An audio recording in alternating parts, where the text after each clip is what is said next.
여러분 안녕하십니까, 소종섭입니다. 머니마니 코너인데요. 어떻게 하면 우리가 좀 더 재테크를 잘 할 수 있나, 풍요로운 삶을 살 수 있나 라는 주제로 이야기하는 그런 시간입니다. 오늘은 여러분에게 매우 익숙한 사람입니다.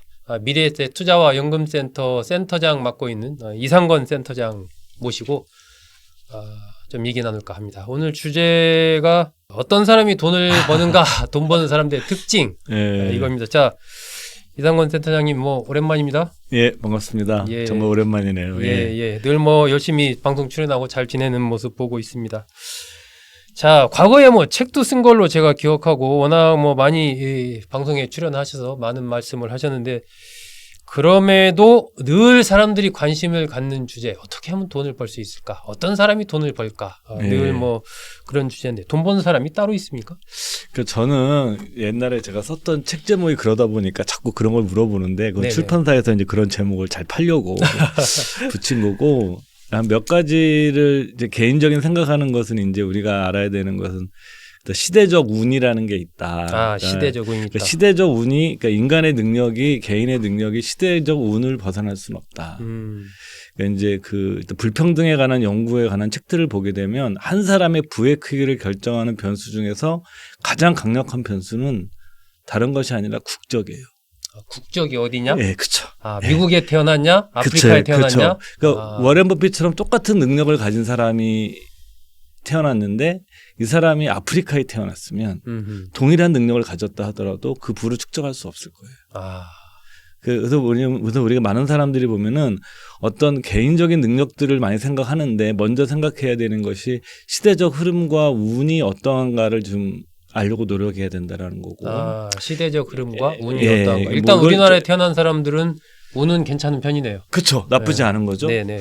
그리고 이 두 번째로는 우리가 생각해봐야 되는 것은, 이제 이 부가, 한 사회 부가 폭발적으로 창출되는 시기는 따로 있다라는 거예요. 우리가 이제 어떤 시대의 시기감각 같다고 시기감각이라고 표현할 수 있을 것 같은데, 우리나라로 얘기하게 되면 일제 시대가 끝나고, 그러면서 소위 말하는 조선의 봉건자가 완전히, 신분사회가 완전히 박살났잖아요.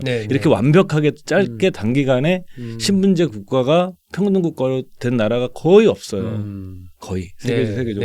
그리고 또 6.25 전쟁이 일어나면서 기존의 부가 다 파괴돼 버렸기 때문에 우리가 오늘날 얘기하는 삼성, 현대, LG그룹 창업자분들이 다 같은 초등학교 출신이잖아요. 같은 시대에 태어났고, 또 LG와 또 삼성은 그때 또 사돈간이었고, 그렇죠. 그다음에 효성 창업자와 삼성 창업자는 동업자였고, 그렇죠. 이런 식으로 폭발적으로 태어났고, 또 최근에 우리 경험으로 보게 되면은 인터넷 모바일 시대가 되면서 큰 이제 성공을 거둔 기업가들, 네이버의 창업자, 그다음에 다음 커뮤니케이션의 창업자, 그다음에 넥슨의 최근 돌아가신 김정주 창업자가 대학교 입학 학번은 다 86학번. 전부 같은 시대 사람들. 86학번, 8학번. 이게 우리나라 최근에 미국도 마찬가지거든요. 그래서 이렇게 되는 것이고, 또 이것이 부동산 시장도 그런 흐름이 있습니다. 그래서 우리가 항상 한국 사람들이 부동산 가격이 늘 오르는 거라고 생각하지만 흐름이 있다. 기간별로 잘라 보게 되면은 항상 다 오르고만 있는 건 아니에요. 그리고 중요한 건 이렇게 주식이든 부동산이든 폭발적으로 오르는 시기가 있습니다. 우리가 부동산은 우리가 다 경험하는 거니까 또 역사적인 경험을 살펴보게 되면은 1980년대에 소위 말하는 치맛바람, 교육 치맛바람이 아니라 복부인이란 말이 한국에서 나왔었죠. 그래서 집값이 오르니까 그때 그 부동산이 오르는 거를 잡기 위해서 한 것이 소위 말해서 우리나라 일기 신도시입니다. 그다음에 2000년대 초반에 한번 집중적으로 시기가 한번 올랐죠. 그때 또 신도시를 만들죠. 그다음에 또 2020년대 들어와서 지금 최근에 또 오르는 것은 또 나중에 대화를 하겠지만, 과거의 부동산 가격보다 훨씬 더 양극화된 채로 진행이 되고 있는데, 가격만 놓고 보게 되면 이런 식으로 만약에 이 폭발적으로 오는 시기에, 주식도 마찬가지거든요. 이 시기에 내 그 자산을 소유하고 있지 않으면 그걸 취할 수가 없는 거죠. 갑자기 가난해지는 거예요. 그래서 미국에서 연구된 어떤 데이터를 보게 되면 주가 수익의 80 내지 90%는 전체 보유 기간의 10% 미만의 기간. 그때 창출된 거다. 그때 다 창출된 거다. 예를 들어서 10년을 따지고 되면 한 10년 동안 100% 수익이라고 가정했을 때 80 내지 90%는 한 10% 그 특정한 시기에 왕창 오르는 시기에 이제 늘 꾸준히 오르는 그러니까 게 아니라 그렇기 때문에 절대 이것은 벗어날 수가 없어요. 그래서 저는 가끔 젊은 직원들한테 그런 얘기하는데 네. 뭐 정식 투자가 왜 좋은 거냐면 이렇게 폭발적으로 오르는 시기를 내가 맞출 수 없는데 넣다 보면은 그냥 얻어걸리는 순간에 거다. 그냥 어느 순간에 그러니까 시장에 머물러 있는 것이 이래서 머물러 있는 것이다. 어렵다 하더라도 그래서 첫 번째 시대적 변화라든가 어떤 시기 감각 이런 게 중요하고요. 네. 그 다음에 말씀드리고 싶은 이제 그 다음에 이제 개인의 문제인 거죠. 네. 사실은 개인에 관한 문제인 건데 이런 거를 뭐 이런 것을 내가 잘 활용할 수 있는 사람들은 당연히 이제 부자가 될 거고 할 거고 뭐 그래서 우리가 한 사람의 인간의 능력을 그 구분할 때 우리가 이제 HR이라고 그러잖아요. 휴먼 리소스라고 해서 뭐 인사 교육이나 이럴 때 쓰는 네. 인간의 그 능력을 세 가지 범주로 구분하거든요. 네. 지식, 네. 기술, 음흠. 태도. 그러니까 이 세 가지가 다 갖춰져야 돼요, 사실은. 돈을 벌기 위해서는. 예. 사실 그래서 여러분들께서 뭐냐면 그 투자 잘하는 사람들은 어떻게 다 아시잖아요. 뭐 여러분들 유튜브들 많이 보실 텐데 정말 책 많이 읽어요. 공부를 많이 한다. 예, 제 주변에도 보면 공부를 되게 많이 하고 관심을 많이 가져야 돼요. 그러니까 네, 거기에 관심을 가져야 된다. 그렇죠. 내 성격이 원래 돈에 관심이 없어. 이런 분들은 막 재테크 하려고 그러면 잘 안 돼요. 그 사실. 자체가 스트레스죠. 예. 그런 분들을 위해서 나중에 또 말씀을 드리겠습니다. 네. 그 다음에 이제 뭐 주식 투자를 한다. 주식도 그러면 이 주식 오를 것 같아. 몰빵 쳐. 이런 거는 별로 없죠. 그 사람들은 당연히. 예. 그러니까 그래서 주식을 살 때 좀 나누어 사고 나누어 팔고 이런 기술적인 훈련이 돼야 되는 거고 네. 당연히 이제 뭐냐면은 돈을 관리할 수 있는 위험을 관리하는 태도 같은 게 있어야 되는 건 가장 기본적인 거고요. 그다음 세 번째로 이제 저는 뭐 저도 그런 사람이지만 그냥 처음부터 우리가 시작해야 되는 사람들이 가장 중요하게 생각해야 되는 것은 이 번 것보다 덜 쓰는 것은 하나의 삶의 원리다. 번 것보다 덜 쓰는 거, 덜 쓰는 거. 당연히 번 것보다 덜 쓰면 그 어떤 누구도 부자가 될 수 없거든요.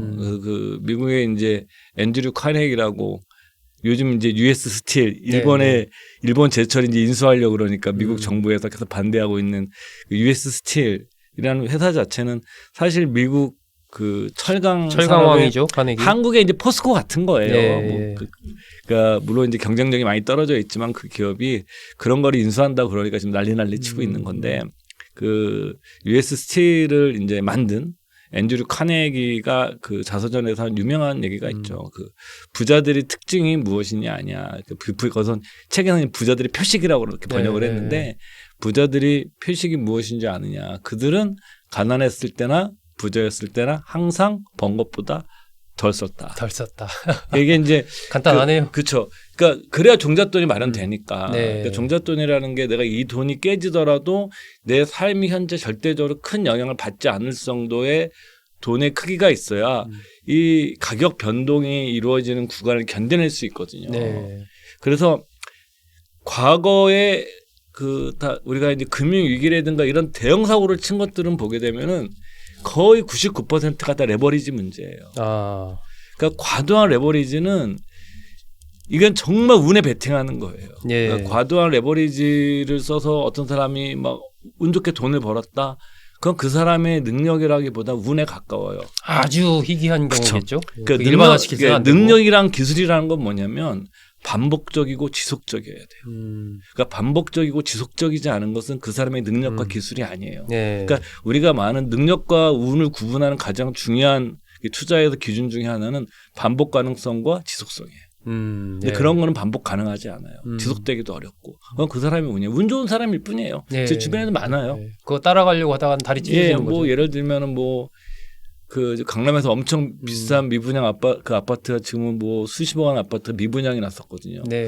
그거 그냥 운 좋게 넣었는데 경쟁률이 엄청나게 당첨된 거예요. 그거를 그 사람의 실력으로 볼 수는 없는 거거든요. 그냥 운이죠, 그냥 운. 세상엔 이런 일이 있어요. 네. 왜냐하면 세상은 이 소위 말하는 합리성의 세계가 아니라 투자 쪽에서 바라보는 세상은 불확실하고 무작위적이고 그 많은 우연적 요소가 개입되어서 작동되는 시장이기 때문에 그런 일이 늘 일어납니다. 맞아요. 세상 모든 일이 그런 것 같아요. 예, 그래서 이 그래서 우리가 또 하나 생각해야 되는 것은 이제 레버리지에 대한 이해가 있어야 된다. 네. 돈을 꾸준하게 자기 자신을 관리하려고 그러면은 그러니까 뭐 너무너무 교과서 같은 얘기인데 과도한 레버리지로 성공한 것을 실력으로 착각해서는 안 된다. 아, 예. 그리고 아까 말씀드린 것처럼 모든 역사상의 금융위기나 이런 것들은 거의 다 레버리지 위기였고 그 주된 사람들은 성별을 따지면 거의 다 남자들이에요. 아, 그것도 또 성별로 차이가 있군요. 예, 대형 사고 친 사람들은 다 남자들이에요.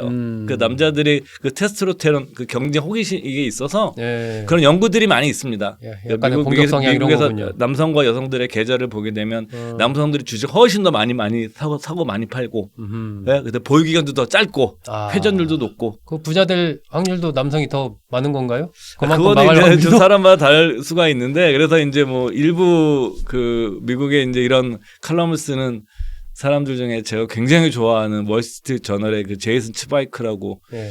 전 제 개인적으로는 너무너무 좋아하는 그 투자 칼럼니스트인데 그 사람은 이렇게 남성과 여성의 차이가 있기 때문에 그 남녀가 같이 그 투자에 대해서 얘기를 하는 것이 훨씬 더 좋은 전략이다. 아, 같이 얘기하는 서로 장단점 이런 얘기도 이런 얘기를 하도 있죠. 그래서 그 여러분들이 이제 생각해 보셔야 되는 것 중에 이제 마지막으로 말씀드리는 것이 레버리지 앤 태도, 빚에 대한 태도도 굉장히 중요하다. 아, 빚을 어떻게 보느냐. 예. 그래서 이게 뭐 돈 버는 사람의 특징이라기보다는 이 돈이라는 걸 둘러싼 어떤 그 사회의 역학과 시대적 흐름과 그다음에 내가 준비되어야 되는 내 능력과 기술과 태도와 네. 이거와 또 운과 능력을 구분하려는 태도, 그다음에 과도한 레버리지가 자기 자신의 재산을 일거에 날릴 수 있다라는 그 레버리지에 대한 위험성에 대한 깊은 이해도 네. 이런 것을 이제 기본적으로 이제 갖춰야 되는 거죠.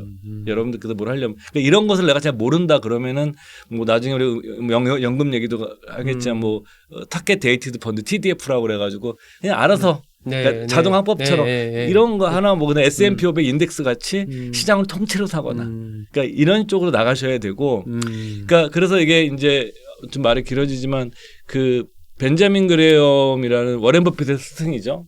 그 가치 투자의 창시자하고 현대 증권 분석의 아버지였고 그래서 그 별명 중에 이제 월가의 학장, 네. 영어로 딘이라고 그러죠. 그 월가 학장이라는 별명이 있는 그 이름이 있었는데 그분이 이제 투자자를 구분할 때 그러니까 진취적이고 적극적인 투자자와 방어적인 투자자로 구분을 했는데 네. 우리가 생각하기에는 투자 리스크를 대하는 태도와 구분했을 것 같잖아요. 공격적인 사람이 그게 아니었어요.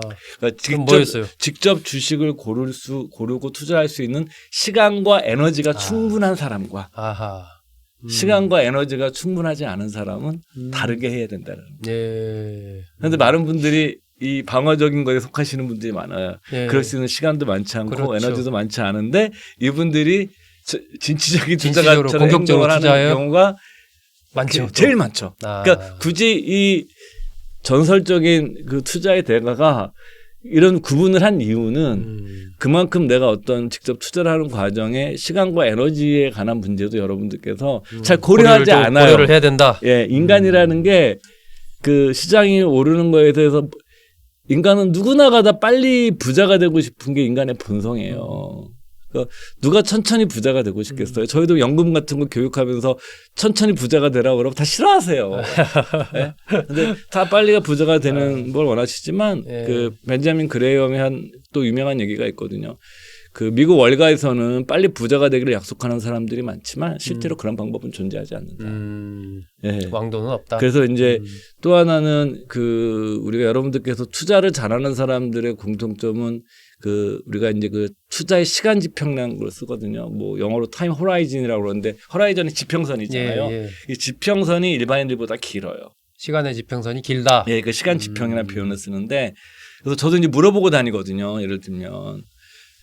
그 저도 이렇게 이쪽에 있고 저희도 이제 과거에 기자 생활을 했었으니까 저도 기자 생활할 때 만나면 그런 거잖아요. 취재나서 만나면은 야, 뭐 돈 되는 거 들은 거 없어? 다 이런 걸 물어보지. 야, 뭐 다 그렇게 빨리 되고 원하거든요. 저도 기자들 그런 거 혹하고 그래서 기자들이 주식 투자 엄청 못하잖아요. 아시잖아요. 제일 못하는 직업 중에 하나입니다. 증권 담당 기자들. 저도 좀 했었지만 그래서 제가 한번 궁금해가지고 제 주변의 투자 고수들한테 물어보고 다녔었어요. 한번. 주식을 살 때 몇 년 정도 내다보고 사느냐.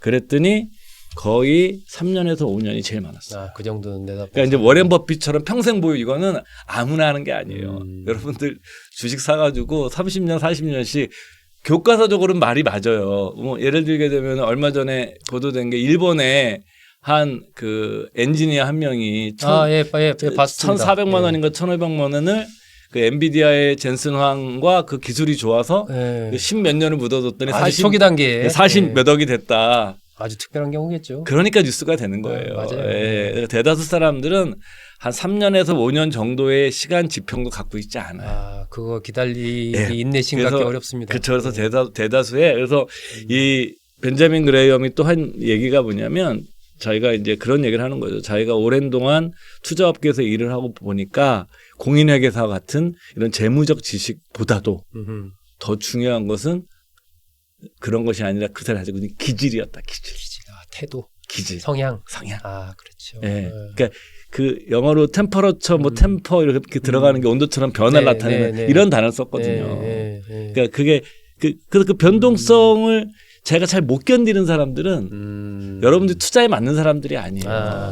그러니까 이런 분들은 그냥 심플한 상품을 그냥 반복적으로 적립식 같은 걸 투자해야지 이런 걸 잘 못 견디고 그런 인내심을 잘 발휘할 수 없는 성향을 가지면 실질적으로 이런 분들은 뭐 소위 말해서 하루하루 울고 웃는 거죠.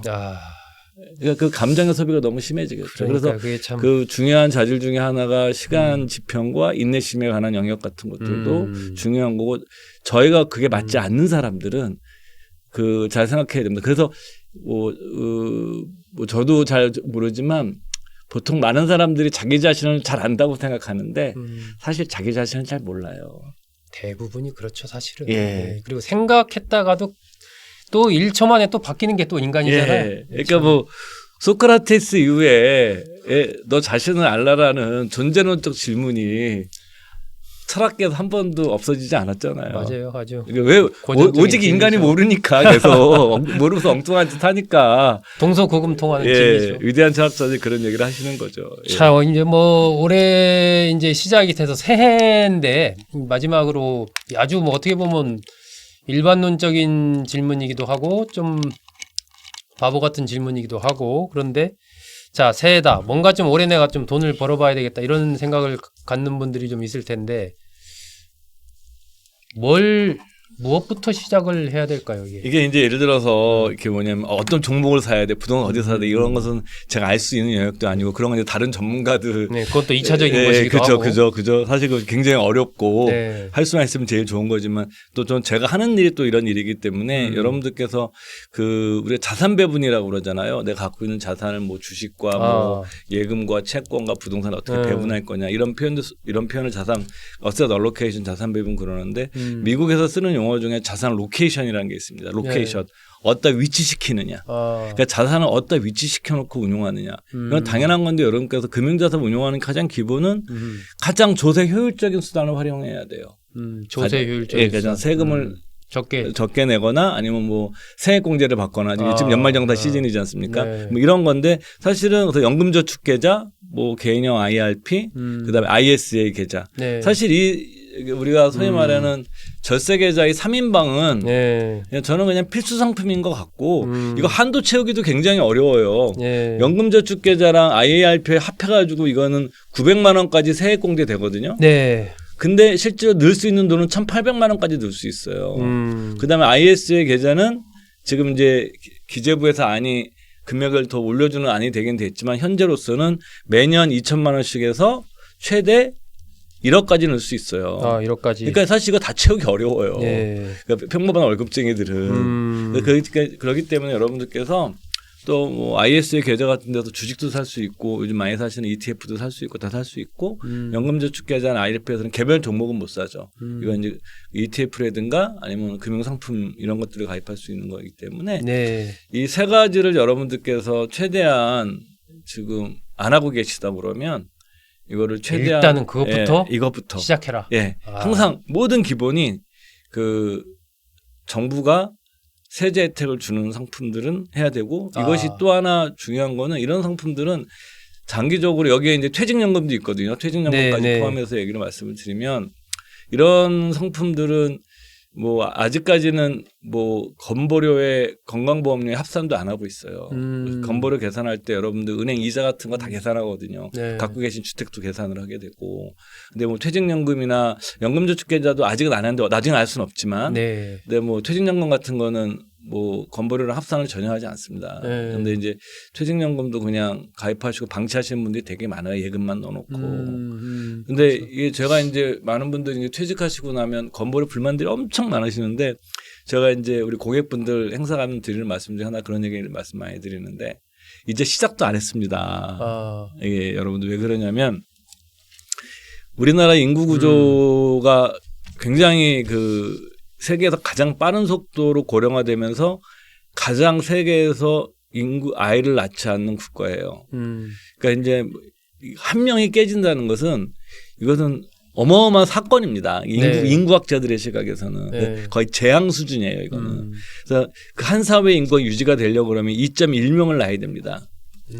우리로서는 굉장히 지금 먼 일이네요. 그러니까 이제 어렵죠. 한번 출산율이 떨어진 국가가 출산율이 그 급격히 회복되는 사례는 없습니다. 회복돼도 굉장히 낮은 수준의 회복밖에 되질 않아요. 네. 그래서 이제 2.1명이게 되면 그 출산율은 가장 적고 낮고 그 다음에 고령화는 가장 빠르고 그러면서 한 거대한 인구 집단 덩어리. 네. 그러니까 55년생부터 74년생까지를 우리는 1, 2차 베이비붐 세대를 나눠서 하는데 합해서 그냥 저는 55년생 74년생까지 베이비붐 세대라고 보게 되면 이들이 남한 인구의 3분의 1이 넘어요. 1,600만 명이 넘습니다. 근데 한 사람이 평생 동안 쓰는 의료비는 우리가 75세부터 후기 고령기라고 그러는데 후기 고령기 이후에 내 평생 동안 쓰는 의료비의 절반을 씁니다. 절반 이상을. 그 시절에. 네, 절반 이상을 후기 고령기에. 근데 55세가 아직 75세가 안 됐습니다. 지금도 건보재정 저렇게 걱정하는데 지금 55세가 75세가 안 됐어요. 그러니까 55년생들이 75년대 돼서 남한 인구의 1,600만 명이 20년간에 걸쳐서 75세 이상의 고령 인구를 편입되는 과정을 저희는 겪게 될 겁니다. 그럼 이 시기를 어떻게 견뎌낼 것인가, 이 사회적 비용을.